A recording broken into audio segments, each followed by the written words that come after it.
ఇన్ని శుభాలు కనపడ్డాయి. స్వామి వైశాఖ మాసంలోనే ఎందుకు పుట్టాడు?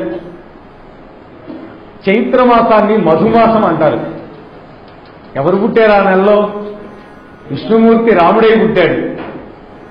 శివుడు అనుకున్నాడు రాముడు పుట్టాడు చైత్రమాసంలో, మరి వైశాఖ మాసంలో నేను పుట్టద్దాం అనుకున్నాడు.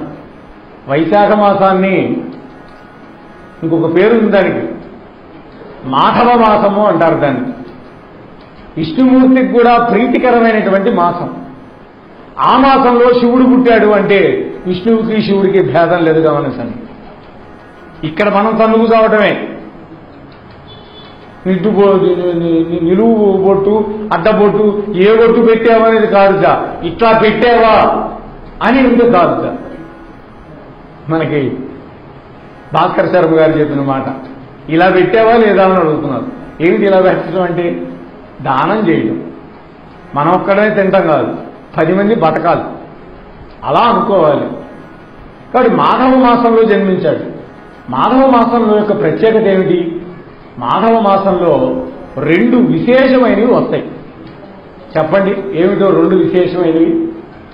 ఒకటి మల్లెపువ్వు, 2 మామిడి పండు. అవునా? రసాలము అంటారు మామిడి పండుని. కాకపోతే ఇప్పుడు వచ్చే మామిడి పండు తింటే గొంతు కూడా పోతుంది. ఎందుకని? దాంట్లో ఉండేది కార్బైడ్. అదేం పండదో చావదు. ఆ పచ్చివి తెచ్చి దాంట్లో కార్బైడ్ కలిపి పండిస్తున్నాను. చెట్టున పండిన పండు కనుక తెచ్చుకొని తింటే అది మాధుర్యం. కాబట్టి అత్యంత సుమధురమైనటువంటి వాసన వచ్చే పువ్వు ఈ కాలంలో వస్తుంది. అలాగే చక్కటి రుచికరమైనటువంటి రసాలము అంటే మామిడి పండు, చూతఫలం అంటాం, అది ఈ 2 ఈ మాసంలో వస్తాయి. కాబట్టి అటువంటి గొప్ప మాసంలో స్వామి ప్రాదుర్భవించారు. ఒక్క సంవత్సరం గడిచేసరికే ఆయన తన యొక్క మాతృభాషంతో వచ్చేసింది. పరభాషలలో అక్షరాలన్నీ వచ్చేసినాయి. 2 సంవత్సరాలు గడిచేసరికి ఆయనకి ఈ పురాణాలు ఇటువంటివన్నీ నేర్చేసుకున్నాడు. 3 సంవత్సరాలు వచ్చేసరికి వేదాల్లో ఉండే విషయాలు కూడా తెలిసిపోయినాయి గురువు లేకుండానే. ఎందుకని? ఆయనే గురుస్వరూపము, దక్షిణామూర్తి స్వరూపం. శివుడికి మరో రూపం ఏంటి? దక్షిణామూర్తి జ్ఞానస్వరూపం. ఆ జ్ఞానస్వరూపి అయినటువంటి ఆ దక్షిణామూర్తి స్వరూపం ఆయన యువకుడుగా ఉంటాడట. ఆయన దగ్గర మీలాంటి వాళ్ళు కూర్చునే వాళ్ళంతా నెరిసిపోయిన గడ్డాలు మీసాలు ఉండేవాళ్ళు. ఇవేం మాట్లాడకుండా మౌనంగా వ్యాఖ్యానిస్తుంటాట. వాళ్ళకి అర్థమైపోతుంది అది దక్షిణామూర్తి స్వరూపం. కానీ శంకరుడు వాదనా పటిమతోటి అవైదికమైనటువంటి మతాలన్నీ చీల్చి చెండాడు. కాశ్మీర్లో ఉండేటువంటి సర్వజ్ఞ పీఠాన్ని అధిరోధించాడు చివరికి. అటువంటి మహనీయుడు శంకరుడు. 3 సంవత్సరాలు వచ్చేసరికి అన్నీ నేర్చుకున్నాడు. వాళ్ళ నాన్న అనుకున్నాడు వీడికి ఇంత జ్ఞానం వచ్చింది, ఈ పిల్లవాడికి ఉపనయనం చేయాలి అనుకున్నట్ట. కానీ ఆయనకు అదృష్టం దక్కల. కాలం చేశాడు. కాలం చేసేసరికి శివగురువు వాళ్ళ తల్లి ఆర్యాంబ చాలా బాధపడింది. అరే రే, పిల్లవాడికి ఉపనయనం చేయలేకపోయినాడే, మా ఇద్దరికి ఆ భాగ్యం కలగలేదే అని చింతించింది. 1 సంవత్సరం గడవాలి. ఎందుకని? సంవత్సర సూతకం అని ఉంటుంది. సంవత్సరీకాలు పెట్టించింది దాయాదుల చేత. దహనక్రియలు కూడా దాయాదులే చేశారు. ఎందుకని? ఈ పిల్లవాడికి ఉపనయనం కాల, చిన్న పిల్లవాడు, పనికిరాడు. తర్వాత 5వ సంవత్సరం వచ్చింది. అప్పుడు దాయాదులను పిలిచి ఈ అబ్బాయికి ఉపనయనం చేసి గురుకులానికి పంపించింది. 7వ సంవత్సరం వరకు గురుకులంలో 4 వేదాలు నేర్చుకున్నాడు. అసలు ఒక వేదంలో ఒక శాఖ నేర్చుకోవాలంటే 12 ఏళ్ళు పడుతుంది. అటువంటిది 4 వేదాలని కరతలామలకం అయిపోయినాయి. షడంగాలను ఉంటాయి 6 రంగాలు, వ్యాకరణము, మీమాంస, ఇటువంటివి. అవన్నీ నేర్చేసుకున్నాడు. బ్రహ్మసూత్రాలు నేర్చుకున్నాడు. ఉపనిషత్తులన్నీ ఆయనకి కరతలామలకమైనవి. అనేక ఉపనిషత్తులు ఉన్నాయి. వాటిల్లో 108 ముఖ్యమైనవి. మనకి మీ అందరికీ ఆ పేర్లు కూడా తెలుసు. కేనోపనిషత్తు అని, ఈశావాస్యం అని, ఇటువంటి ఉపనిషత్తులు ఉన్నాయి. అవన్నీ ఆయనకి చక్కగా వచ్చేసినాయి. అందుకనే తర్వాత ఆయన ప్రస్థానత్రయానికి భాష్యం రాయగలిగాడు. ఏమిటి ప్రస్థానత్రయం? 3 ఉన్నాయి ప్రస్థానత్రయం. 1 భగవద్గీత, 2 ఉపనిషత్తులు, 3 బ్రహ్మసూత్రాలు. ఈ 3ంటికి భాష్యం రాయగలిగాడు. అది కూడా ఎలాంటి భాష్యం రాశాట? అరటిపండు ఒలిస్తే ఎంత సులభంగా మనం భుజించగలమో అలాంటి భాషలో రాశాడు. సంస్కృతం కొద్దిపాటి వచ్చిన వాడికి ఆ భాష్యం చదువుకోవడానికి అవకాశం ఉన్నది అని చెప్పి పెద్దలు వ్యాఖ్యానించారు. అయితే శంకర వైభవం చెప్పటానికి ఏ గ్రంథం ప్రామాణికము? 10 రకాల గ్రంథాలు ఉన్నాయన్నారు శంకర వైభవాలు. అయితే మాధవీయ శంకర విజయం అనేది ప్రామాణికం అని తేల్చారు. అంటే మాధవాచార్యులు రచించినది. ఆయన పేరే విద్యారణ్యుడైనడు. తర్వాత ఆశ్రమంలో, పూర్వాశ్రమంలో మాధవాచార్యులు, సన్యసించిన తర్వాత ఏమైనాడు? విద్యారణ్యులు. ఆయనే విజయనగర సామ్రాజ్యాన్ని స్థాపింపజేసినటువంటి మహనీయుడు. సుమారు 1500 సంవత్సరాలు. హరిహర బుక్కరాయలు మనం అందరం చరిత్ర చదువుకున్న వాళ్ళమే, మీ అందరికీ చెప్పక్కర్లేదు. అటువంటి మహనీయుడు 16 అధ్యాయాలతోటి, 16 సర్గలు అంటాం, వాల్మీకి రామాయణం కూడా సర్గలు అంటాం, 16 సర్గలతోటి రచించాడు ఆ మహనీయుడు. అటువంటి శంకర విజయం శంకరాచార్య జయంతి రోజున చదివిన విన్నా కూడా సర్వ పాపాలు పటాపంచలైపోతాయని దాంట్లో ఫలశ్రుతిగా రాశారు 1వ అధ్యాయం చివరి శ్లోకం. అటువంటి మహనీయుడు 7 సంవత్సరాలు పూర్తయ్యేసరికి సకల విద్యలు నేర్చుకొని గురువుగారి దగ్గర అనుమతి పొంది, గురువుగారు చెప్పాడు, ఇక నీకు విద్యలన్నీ అయిపోయినాయి, చిన్న కాలంలోనే నువ్వు నేర్చుకున్నావు, ఇక నువ్వు మీ అమ్మగారి దగ్గరికి వెళ్ళు, చక్కగా అమ్మ యొక్క కోరిక తీర్చు, అమ్మ ఏం చెప్తే చెయ్యి అని చెప్పి గురువుగారు చెప్తే గురువుగారి దగ్గర అనుమతి తీసుకొని తల్లి దగ్గరికి వచ్చాడు. అది మర్చిపోయినాను. ఈయన ఈ గురుకులంలో ఉన్నప్పుడే ఒక గొప్ప సంఘటన జరిగింది. 5 ఏళ్లకి చేరాడు కదా. చేరిన తర్వాత గురుకులంలో ఉండేటువంటి బ్రహ్మచారులు గురువుగారి ఆదేశం మేరకి భిక్షకు వెళ్ళాలి. అలా 4 కలిసి వెళ్ళారు. 4 ఏళ్లకు వెళ్ళారు. మిత్రులతో కలిసి శంకర భగవత్పాదులు ఒక ఇంటికి వెళ్ళాడు. భవతి భిక్షాందేహి అన్నాడు. అక్కడ 3 సార్లు పిలుస్తారు. 3 సార్లు పిలిచినా వచ్చి భిక్ష వెయ్యకపోతే ఆ ఇల్లు విడిచి ఇంకో ఇంటికి వెళ్ళిపోతారు. అంటే అక్కడే వాళ్ళు వేసిందాగా కూర్చోమని లేదు.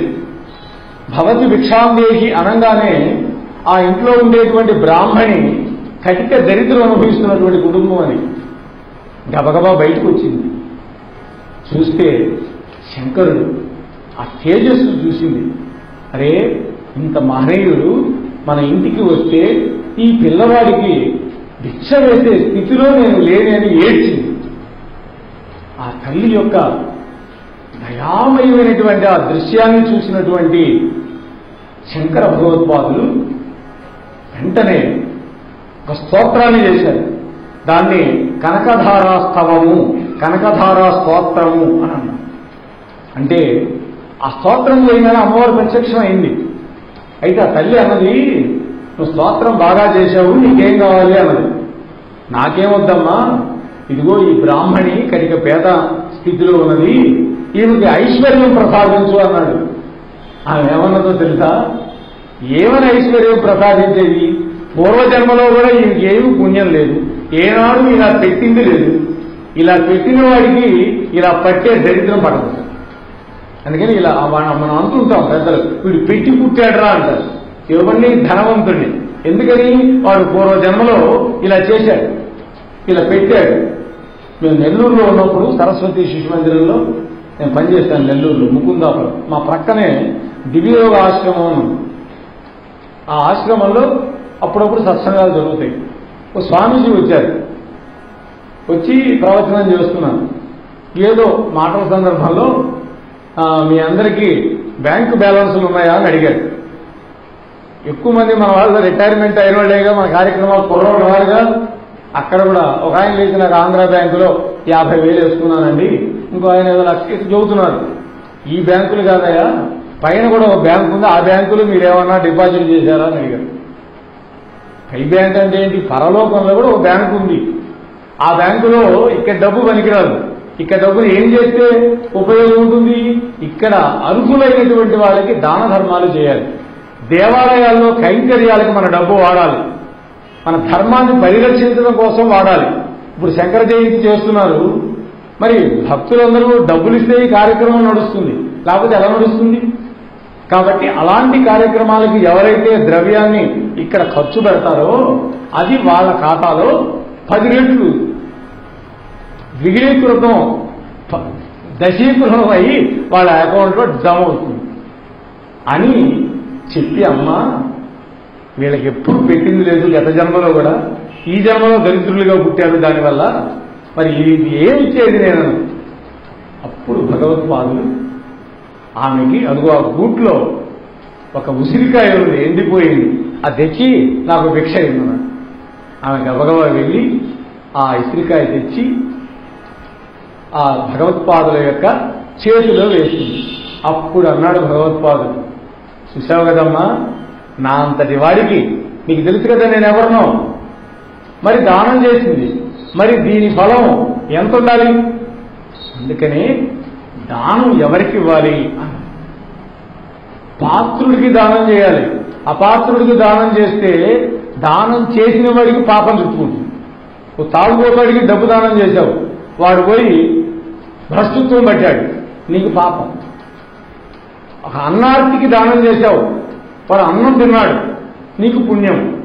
ఒక కన్యకి పెళ్లి చేయలేక దిక్కు తోచుకున్నాడు ఒకడు, వాడికి కన్యాదానం కోసం డబ్బు సహాయం చేశావు, ఆ కన్యాదాన ఫలితంలో నీకు దక్కుతుంది. ఒక దేవాలయం కడుతున్నారు, ఒక విగ్రహ ప్రతిష్టాపన జరుగుతోంది, ఒక ఉత్సవం జరుగుతోంది, ఒక ప్రవచన కార్యక్రమం జరుగుతోంది, దానికి నీ ద్రవ్యం సద్వినియోగం అవుతుంది. కాబట్టి ఇప్పుడు నా అంతటి వాడికి ఈ ఫలం ఇచ్చింది. కాబట్టి అనగానే వెంటనే ఆ తల్లి బంగారు ఉసిరికల యొక్క వర్షం కురిపించింది. అది కనకధార స్తోత్రం అన్నారు. కనకం అంటే బంగారం, ధారగా వచ్చింది. దేనివల్ల వచ్చింది? ఆయన సమకూర్చినటువంటి అక్షరాలతోటి తయారు చేసినటువంటి దివ్యమైన భవ్యమైన స్తోత్రం వల్ల వచ్చింది. మనం కూడా రోజు 3 సార్లు చదువుకోండి అన్నారు. 3 వేళలా కనకధార స్తవాన్ని చదవండి అన్నారు. స్తోత్రం చదువుకోవడం వల్ల దానికి స్వరం ఉండదు. స్తోత్రానికి, మంత్రానికి స్వరం ఉంటుంది. మంత్రపుష్పం ఎవడు పడితే వాడు చదవకూడదు. ఆ గుళ్ళో పూజారి చదువుతుంటే ఆయనకేదో వంత పాడకూడదు, తప్పది. స్వరం ఉంటుంది. స్వరభంగం అయితే చాలా తప్పు. పూర్వం దేవీ భాగవతంలో ఒక అద్భుతమైన కథ 2 మాటల్లోనే చెబుతాం. గోభిలుడు అనేటువంటి వాడు ఉన్నాడు, ఒక యజ్ఞం చేయిస్తున్నాడు ఒక ఆయనకి పిల్లలు లేకపోతే, పుత్రకామేష్టి. ఏదో అలసట వల్ల ఇంకోటో స్వరభంగం అయింది. స్వరభంగం అయ్యేసరికి యజ్ఞం చేయించేవాడు పట్టుకున్నాడు. ఆయన గొప్ప పండితుడే. ఏమిటయ్యాలా స్వరభంగం చేశావని తిట్టిపోశాడు. తిట్టిపోసేసరికి ఈ చిన్నదానికే నన్ను ఇలా తిడతావా, నీకు పుట్టబోయే బిడ్డ మూర్ఖులవుతాడు మమ్మల్ని. చూడండి, సత్యవ్రతుడు అనేటువంటి సత్యవ్రతోపాఖ్యానం 2 సంవత్సరాల క్రితం దేవీ భాగవతం 12 రోజుల పాటు ఆ దేవాలయంలో చెప్పుకునే భాగ్యం కలిగింది నాకు. 12 రోజులు చెప్పాను కాదు, చెప్పించుకున్నాడు అమ్మ, అంతే. చెప్పాను అనబడదండి, తప్పది. మనం ఎంతటి వాళ్ళ. కాబట్టి అమ్మ ఆ విధంగా సంతోషపడింది. శంకరుడు అంతటి వాడికి దానం చేసే భాగ్యం కలిగింది. ఆ ముందేమనుకుంది, ఇటువంటి వాడు నా ఇంటికి వస్తే నేను భిక్ష పెట్టలేని స్థితిలో ఉన్నానని ఏడ్చింది. అది కావాల్సింది. అమ్మ దగ్గర కానీ అయ్య దగ్గర కానీ మన కష్టాన్ని ఆర్తితో చెప్పుకోవాలి. ఆర్తితో చెప్పుకుంటే ఏం చేస్తాడు ఆయన? తన్నైనా ఇచ్చేస్తాడు. ఏం చేస్తాడు? తననే ఇచ్చుకుంటాడు. ఎప్పుడు ఆర్తితోటి. అలా కాకుండా కలండు కలడడు వాడు కలడో లేడో అని సంశయాత్మ వినశ్యతి. అనుకున్నాడు గజేంద్రుడు. కానీ చివరికి గ్రహించాడు. లావక్కింతయు లేదు ధైర్యము విలోలంబయ్యే ప్రాణంబులు ఠావులు తప్పే తనువుండెన్ మూర్ఛన్ అని అనుంటూ నీవే తప్ప ఇతప్పరం వెలుగను అన్నాడు. మన్నింపందగును దీనులు రావే ఈశ్వర కావవే వరద సంరక్షించు భద్రాత్మక అని సర్వస్య సంపూర్ణ శరణాగతి చేశాడు. అప్పుడు స్వామి సిరికించప్పుడు శంఖచక్ర యుగములు చేదోయి సంధిప్పడు అని ఇప్పుడు వాటిలోకి వెళ్ళిపోతే బయటికి రాలేం. అలా వచ్చాడు స్వామి, ఆ గజేంద్రుడిని కాపాడాడు మొసలి బారి నుంచి. కాబట్టి ఆర్తి కావాలి, ప్రార్థనలో ఆర్తి ఉండాలి. అమ్మ దగ్గర కూడా పిల్లవాడు కోరిక నెరవేర్చుకోవాలంటే ఏం చేస్తాడు? ఆరునొక్క రాగం వాడతాడు, అంతేనా? ఏడవగానే ఆమె ఏం చేస్తుంది? సముదాయించడానికి వాడు అడిగింది చచ్చినట్టు ఇస్తుంది. అందుకనే మనం కూడా భగవంతుడి దగ్గర మొర పెట్టుకోవాలి. ఆ మొర పెట్టుకుంటే ఈ మొరలన్నీ ఎరింగిన వాడు ఆయనే. గజేంద్రుడి యొక్క అరుపు ఎక్కడ దాకా వినపడింది? వైకుంఠపురంలోకి వినపడింది. ఎలా ఉన్నాడు ఆయన? ఎలా లేచాక సంభ్రమి అన్నాడు. ఆ గజేంద్రుడి యొక్క ఆర్తితో కూడినటువంటి ఆ యొక్క కేక కుయ్యి ఆలించి ఆ కుయ్యి ఆలించి సంభ్రమి అంటాడు. ఏం తోతల తత్తరపాటు పడ్డాడు. అది కావాల్సింది. ఆ ఆర్తి కావాలి ప్రార్థనలో, ఆ నమ్మకం కావాలి, ఆ విశ్వాసం కావాలి. వాటన్నిటితోటి ఆమె దానం చేయగలిగింది. ఆ దానాన్ని గ్రహించినటువంటి ఆ శంకర భగవత్పాదులు కనకధారాస్తవంతో అమ్మవారిని మెప్పించి ఆ పేద బ్రాహ్మణ స్త్రీకి కావాల్సినంత ఐశ్వర్యాన్ని అక్కడ కురిపించాడు బంగారు విసిరికలుగా. ఇప్పటికీ ఆ ఇల్లు ఉందండి కాలడిలో. కొంతమంది వెళ్ళిన వాళ్ళు, దర్శించిన వాళ్ళు చెప్పగా విన్నాను. నాకైతే ఆ భాగ్యం కలగలేదు, వెళ్ళలేదు. కేరళ రాష్ట్రం ఇంతవరకు వెళ్ళలేదు. కాబట్టి అటువంటి లీల మొదటిగా స్వామి చేశారు. అలా జరుగుతూ ఉండగానే 7 సంవత్సరాలు పూర్తయి ఇంటికి వచ్చాడు. వాళ్ళ అమ్మగారు రోజు పూర్ణా నదికి వెళ్ళి స్నానం చేసి వచ్చేది. ఒకరోజు కొంచెం ఆలస్యంగా బయలుదేరింది, ఎండలు. ఆమె సొమ్మసిల్లి పడిపోయింది. ఈ వార్త పిల్లలు తీసుకొచ్చి శంకరుడికి చెప్పారు. బాలశంకరుడు ఒక 2 పెద్దవాళ్ళని తీసుకుని హుటాహుటిన వెళ్ళాడు అక్కడికి. అమ్మ ఓ చెట్టు కింద పడిపోయి ఉంది. ఆ తల్లిని లేపి వాళ్ళందరి సహకారంతో ఇంటికి తీసుకొచ్చాడు. అమ్మా, నువ్వు వెళ్ళలేకపోతున్నావు, వృద్ధాప్యం వచ్చింది నీకు, కాబట్టి ఇక నుంచి ఆ నదీమ తల్లి మన ఇంటి దగ్గరికి వచ్చేటట్టు చేస్తాను నీ కోసం అని గంగాస్తవం చేశాడు. ఆ నదీ తీరానికి వెళ్ళి ఆ నదిని సాయంత్రం దాకా ప్రార్థిస్తూనే ఉన్నాడు. ఆ నదీమ తల్లి ప్రత్యక్షమై శంకరుడికి చెప్పింది, రేపు నిద్ర లేచేసరికి మీ ఇంటి ప్రక్కగా ప్రవహిస్తాను పోమన్నాడు. అది ఆ తల్లి యొక్క అనుగ్రహం. దేని వల్ల కలిగింది? శంకరుడు చేసినటువంటి స్తోత్రానికి. ఎందుకు చేశాడు స్తోత్రం? తన కోసం చేయడా, తన తల్లి కోసం చేశాడు. తల్లి మీద ఉండే ప్రేమ, తల్లికి సేవ చేయాలనే సంకల్పం. అలా సంకల్పంతో తెల్లవారు లేచేసరికి ఆ నదీమ తల్లి వాళ్ళ ఇంటి ప్రక్కగా ప్రవహించింది. ఆ సందర్భంలో అక్కడే ఒక విష్ణు మందిరం ఉన్నది, మాధవుడు ఉన్నాడు అక్కడ. ఆ మందిరం ప్రక్కగా ఉరుచుకుంటూ ప్రవహిస్తూ వాళ్ళ ఇంటి దగ్గరగా వచ్చింది. తల్లి ఆనందపడింది. 7 సంవత్సరాలు గడిచాయి. 8వ సంవత్సరం ఇంటికి వచ్చాడు. తల్లితో, అమ్మా మరి నువ్వు అనుమతిస్తే నేను సన్యసించాలనుకుంటున్నాను అన్నాడు. ఆమె గుండె జారిపోయింది ఈ మాట అనేసరికి. వెంటనే ఆ తల్లి బాధపడి, నాయనా, ప్రతి వ్యక్తి గృహస్థాశ్రమంలోకి ప్రవేశించాలి నాయన. 4 ఆశ్రమాల్లో గొప్ప ఆశ్రమం గృహస్థాశ్రమం. నీ తండ్రికి యొక్క పితృణం తీర్చుకోవాల్సినటువంటి బాధ్యత నీ మీదే ఉందయా. అందువల్ల నా కోరిక మన్నించి ఒక మంచి కన్యను చూసి వివాహం చేసుకొని చక్కగా నా కళ్ళెదుట ఉండు, నాకు ఆనందం కలిగించు. భర్త లేని లోటుతో నేను ఇప్పటికే బాధపడుతున్నాను. బిడ్డ కూడా నువ్వు సన్యసించి వెళ్ళిపోతే నాకెవడు దిక్కు అని ఆమె పరిపరి విధాలుగా చెబితే శంకరుడు అన్నాడు, అమ్మా, వైరాగ్య బోధ చేశాడు తల్లికి. ఎవరు తల్లి, ఎవరు తండ్రి?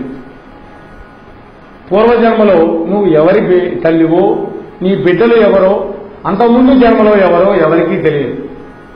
అటువంటప్పుడు ఈ జన్మలో నా బిడ్డ నా బిడ్డ అని పట్టుకొని వేలాడుతూ ఉంటే కుదరదమ్మా. అందరూ కూడా ఈ భూమి మీద పుడతారు. ఒక చలివేంద్రం దగ్గర కలుసుకొని కాసిన మంచినీళ్ళు తాగి అందరూ కూడా విడిపోయినట్లుగా మళ్ళీ ఈ దేహాలను విడిచిపెట్టి వెళ్ళిపోతారు.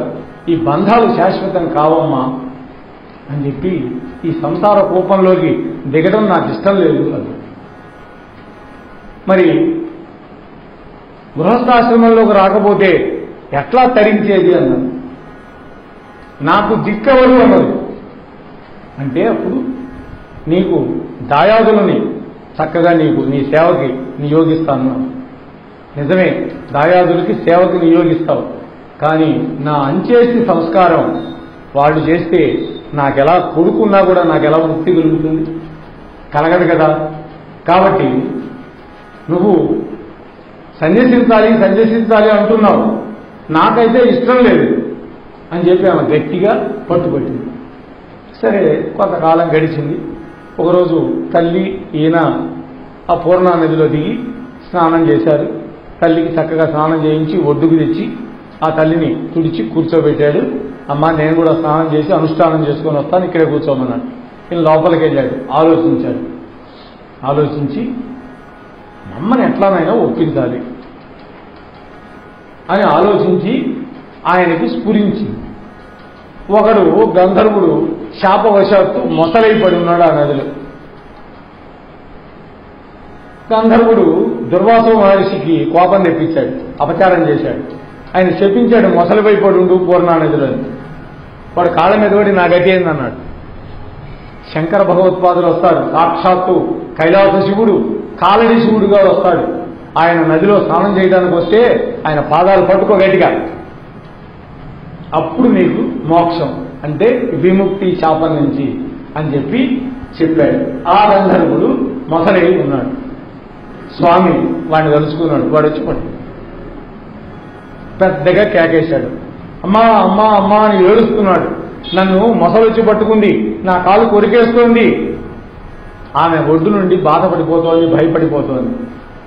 అలానాడు శ్రీకృష్ణ పరమాత్మ చిన్నపిల్లవాడుగా ఉన్నప్పుడు ఆ కాళింది మడుగులోకి దూకేట, చెట్టెక్కి దూకి లీల చేశాడు.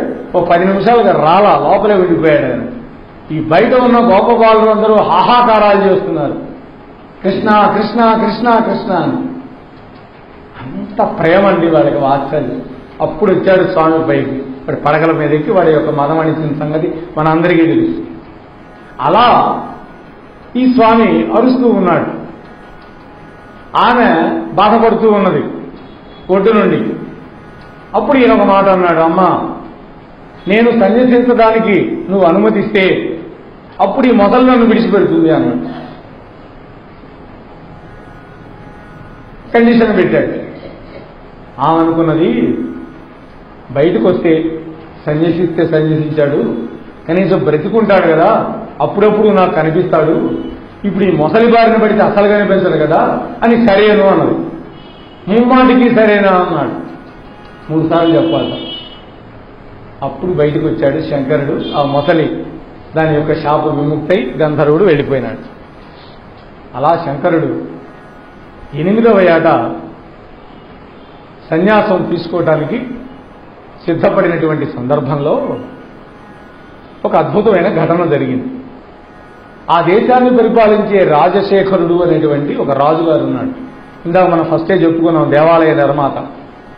ఆయన ఏం చేశాడంటే ఒక మంత్రిని పిలిచి, శంకరుడు వేదాలలో పండితుడు, గొప్ప వాదనా పటిమ కలిగినటువంటి వాడు, వర్చస్సు కలిగినటువంటి వాడు, ఆయన గనక వచ్చిన రాజ్యానికి పాదం మోపితే ఇక్కడ నా యొక్క ఈ కొలువులో మన జన్మ ధన్యం అవుతుంది.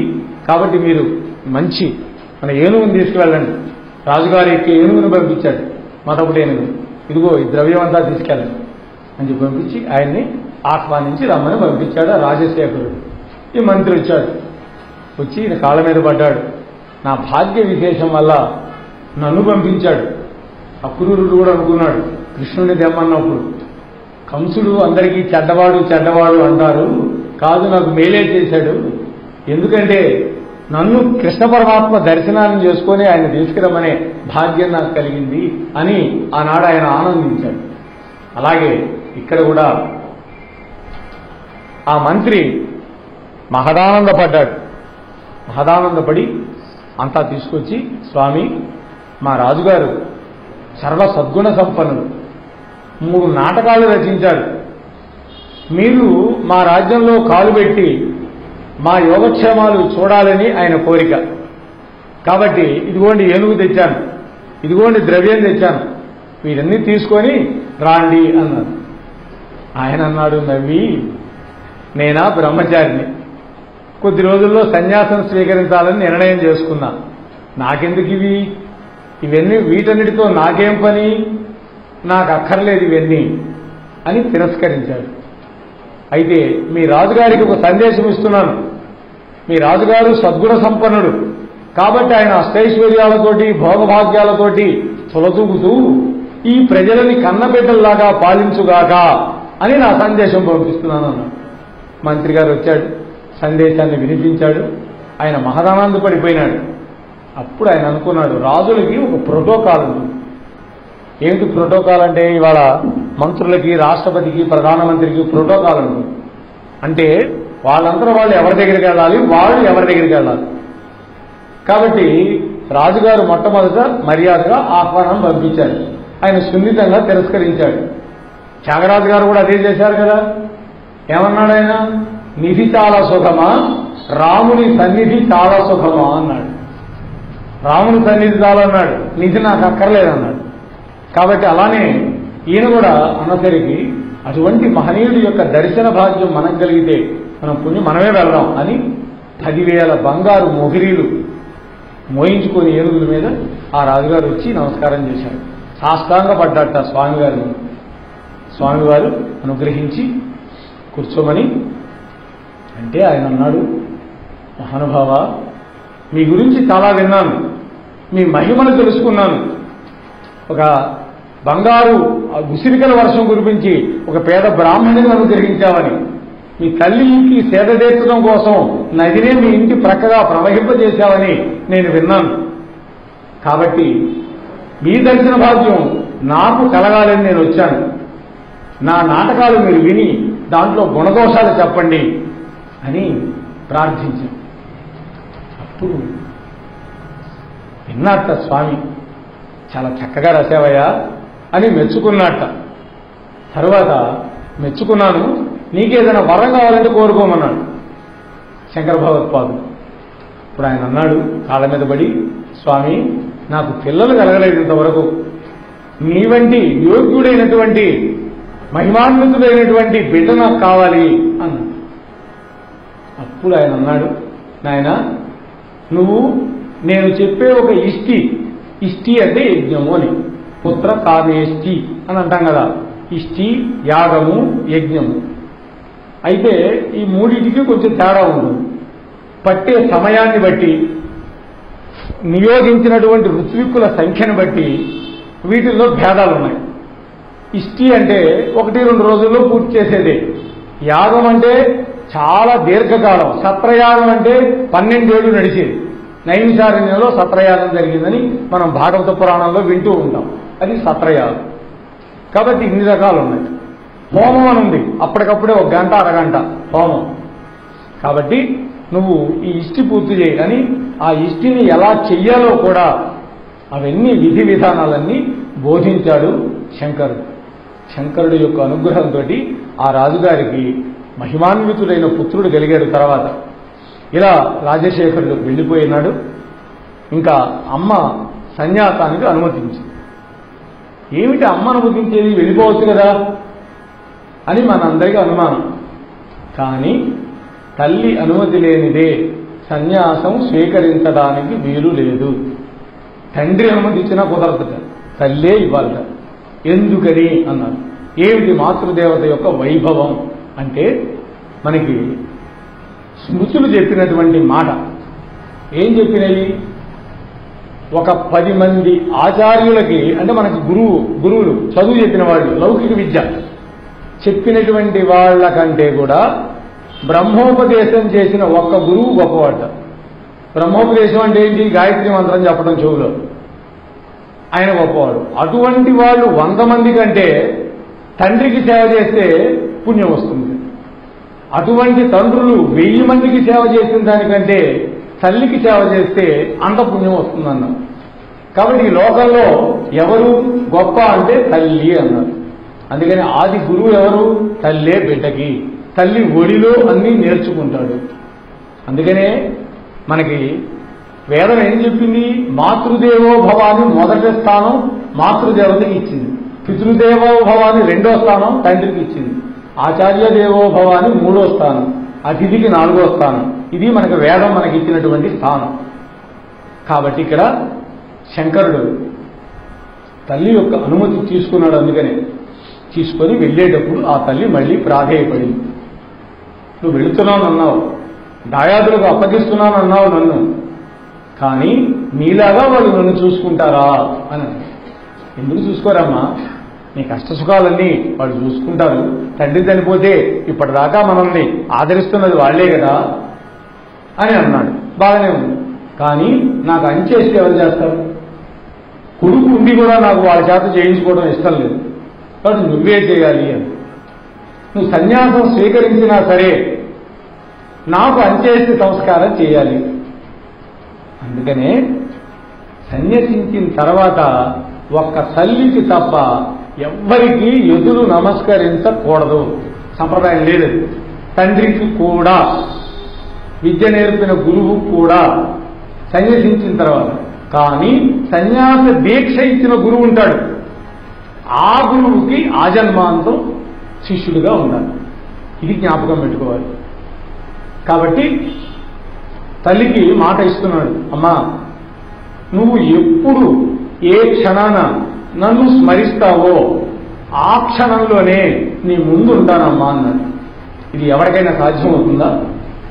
ఆయన ఎక్కడో కాశ్మీర్లో ఉంటాడు, లేకపోతే కాశీలో ఉంటాడు స్వామి. ఉంటే ఆయనకి ఎలా తెలుస్తుంది అంటే అదే గొప్పతనం. సర్వజ్ఞత్వము అంటే అదేను తెలుసుకోవాలి. సర్వజ్ఞత్వం అంటే ఏంటి? ఏ సమయంలో ఏ ఏ పనులు ఎక్కడెక్కడ జరుగుతున్నాయో అన్నీ తెలియటమే సర్వజ్ఞత్వం. అది శివుడు ఒక్కడికే ఉంది అన్నారు. అందుకని ఆయన్ని మహాదేవుడు అన్నారు. మహాదేవుడు అని ఎవరికీ పేరు లేదండి. ఈశ్వరుడు అంటే నియామకుడు అని అర్థం. ఒక శివుడు అనే కాదు, ఈశ్వరుడు అంటే ఏంటి? నియామకుడు. మోహనవాణి తెలుగు పోడ్కాస్ట్ వింటున్న శ్రోతలందరికీ హృదయపూర్వక ధన్యవాదాలు. వినండి, వినిపించండి, వింటూనే ఉండండి మోహనవాణి తెలుగు పోడ్కాస్ట్. మీరు వింటున్నారు మోహనవాణి.